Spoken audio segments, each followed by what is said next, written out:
Hey everyone, and welcome to The Explainer. Today we're tackling something absolutely crucial in the tech world right now. We are focusing squarely on how to diagnose and, more importantly, how to cure artificial intelligence compliance issues. And we'll be using the IEC/ISC 4201-2023 standard as our playbook. We're going to get into exactly how to remediate those tricky vulnerabilities and treat risks so we can keep our AI systems perfectly healthy. Okay, let's dive into this. What actually happens when your AI system fails an audit? I know, it's a terrifying thought for anyone running these systems. Basically, an audit failure means the auditor has uncovered a sickness in your AI management system. It's a formal diagnosis that your tech is operating outside of the safe operational or legal boundaries that the standard sets. But hey, don't panic. Just like in medicine, getting that diagnosis is really just the very first step toward a cure. Today, we're going to learn exactly how to administer that immediate treatment. So here is our diagnosis to cure roadmap for today. First, we'll talk about minding the compliance gap. Then, we'll get into crafting the action plan. After that, we'll break down the 4 risk treatments, and we'll wrap up by mastering the PDCA cycle for long-term system health.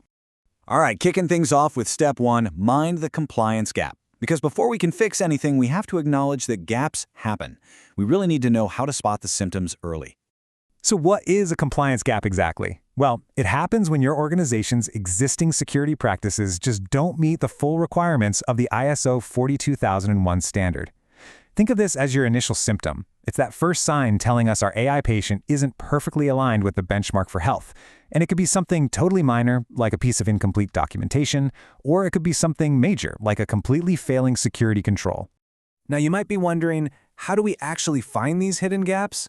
Well, these symptoms are almost always spotted through really rigorous document reviews and internal audits. Think about it like a doctor looking over your medical chart.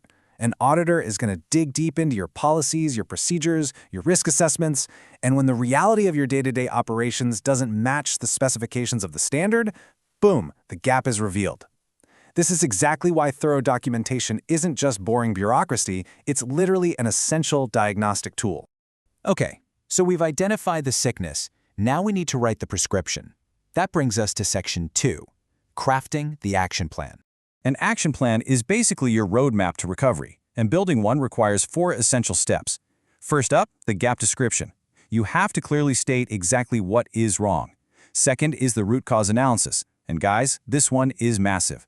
We absolutely must treat the root cause, not just slap a band-aid on the symptom. For example, if your AI model is spitting out faulty outputs, you don't just delete the bad output. You figure out why the training data or the algorithm was flawed in the first place. Step 3 is the corrective action, which are the specific steps to fix that root cause. And finally, verification, to prove that your medicine actually worked. And this brilliantly illustrates what a real action plan looks like out in the wild. Imagine your gap is that you're missing a formal risk assessment process. The root cause usually isn't just that the team forgot about it. It's often a lack of understanding among the stakeholders about why the process even matters. So what's the action? It's a 2-pronged approach. You need to train the staff, and then you develop the formal process. Notice how it assigns a specific owner, like the ISMS manager, and a really strict timeline of 2 to 4 weeks. This right here is how you cure a compliance gap effectively and permanently. Moving right along, we've reached the core medicine of this explainer. Section 3, the 4 risk treatments that you'll find in the ISO 42001 pharmacy. Whenever you identify a risk in your AI system, you essentially have 4 distinct strategies to treat it. You've got avoidance, mitigation, transfer, and acceptance. Every single risk your AI faces has to be actively managed using one of these 4 approaches, and you choose between them based on a solid cost-benefit analysis and your organization's overall risk appetite. So, let's break these down one by one.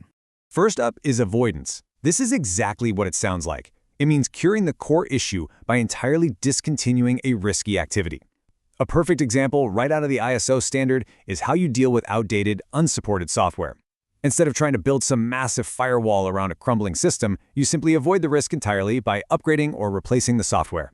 You just eliminate the vulnerability right at the source. It's definitely the most definitive cure, but, it often requires the most significant operational change. Next, we have mitigation. Honestly, this is by far the most common treatment. This is where you are actively applying the medicine.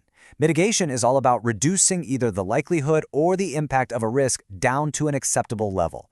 This means you're actively protecting your system using tools like firewalls, encryption, multi-factor authentication, the whole shebang.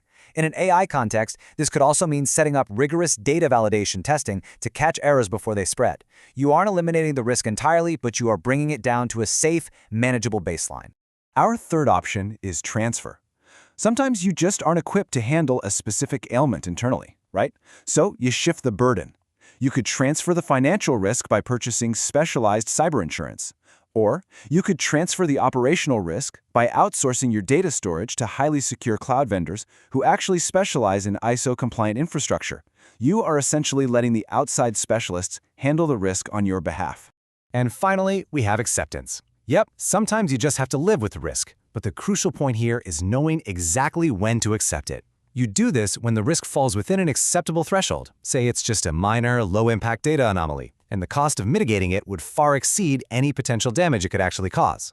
Sometimes, the absolute best treatment for a minor symptom is just to document it, monitor it closely, and accept it as a normal cost of doing business.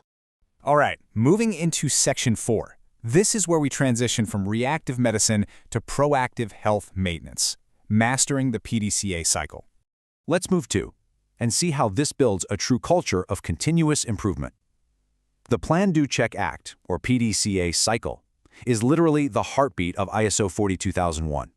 You start with plan by assessing risks and planning your corrective actions. Then you do by actually implementing those actions. You check by continuously monitoring and evaluating to see if your treatments actually worked. And finally, you act by standardizing the successful treatments across your whole organization, or revising them if they maybe fell a little short. This cycle ensures your AI system is constantly learning, adapting, and just growing healthier over time. But here is the golden rule for ISO audits. If it isn't documented, it literally didn't happen.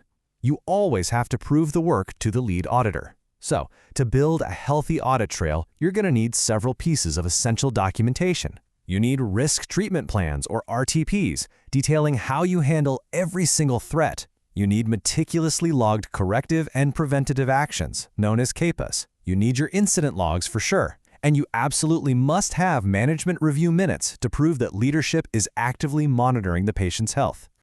I want to highlight a really powerful reminder straight from the standard.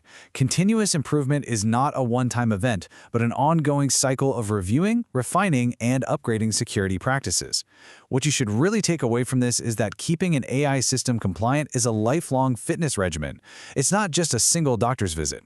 Because as AI technology evolves rapidly, so do the risks, which means your governance framework has to constantly evolve right alongside it. So, that brings us to a final, provocative question I want to leave you with today. Is your AI governance framework resilient enough to learn and heal from its own mistakes? By leaning into the ISO 42001 standard, identifying your compliance gaps early, crafting solid action plans, applying the right risk treatments, and truly living by that PDCA cycle, you'll ensure that your answer is a resounding yes. Thank you so much for joining me on The Explainer today. Keep learning, stay structured, and I'll catch you next time.